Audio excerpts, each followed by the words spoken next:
on to number 4, the structure of a book. I think advantage, or one of the attractive features of Hineni is that it is very carefully structured. It is a highly structured program, so that the students feel a sense of confidence in knowing what's coming. There's not too much on a page, and there's not too little on the page. We try to keep the page fairly open, with what we call a nice amount of white space. And can you guess, I guess you can imagine what a white space is. So we don't want to overwhelm the students with material. Ultimately, we want the students to succeed, as do you. So we give what we consider the right amount of material for the school that meets for that amount of time. In the book there are 9 chapters. In each of the books there are 9 chapters. Each of the chapters is structured in a very similar way. It begins with a conceptual introduction. We want to draw the student in. To the person, I think it was me, who said to want to help the students connect the prayer to their own lives. This is one of the ways we do it. The teacher's editions give a myriad of techniques, set inductions, motivational introductions, for drawing the children into the material, for grabbing onto their attention. The little conceptual introduction does that. It is one way we do that. Then you're going to get the prayer with the translation of the prayer. And usually on the adjacent page, on the same spread, we call it, the key prayer words. So if you want to take a look, let's say page 60 in the book you have, page 60. I'm just using that as an example, page 60.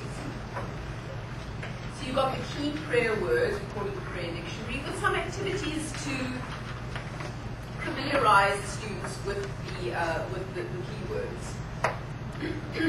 On page 62, you've got some more prayer excerpts, some reading drill, and so on. And then we begin on page 63 with what we call prayer building blocks, which breaks down the prayer into manageable items, into parts, so that the students can begin. This is where we practice the roots, prefixes, and suffixes, and so on. Page 64, you've got an example of the choreography. Here we tell the kids when you bow, when you straighten up, and so on, and why. Bottom of 65 would be an example of analyzing a suffix, in this case nu, and examining why it's important that we pray, we do the Alleluia, say the Alleluia in a community. Page 66 is an example of an ethical echo. One of the goals, and I'm actually going to add this, one of the goals of the series is to connect the prayer to Jewish values. You know, the teacher's guide gives techniques for discussion questions and so on about the Jewish values. And so sometimes you'll find a page devoted to values, another time you'll find a page devoted to the sources. So we like to take the kids back to, let's say a prayer comes from the Torah. We'll give them the source, and then we'll discuss why do you think it was taken from the Torah.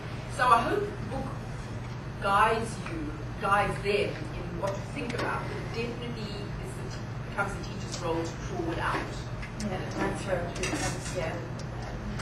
And then the last page in the chapter is always devoted to fluent reading, other prayer excerpts. That's by and large how every single chapter is structured. You're going to find, as I said, variations back to the sources and that sort of thing. We always like to ground the prayer in the source, where it came from. Many prayers come from the Torah. You've got Al Shabarim that comes from Pirkei Avot, and we try to take them back to the holy, to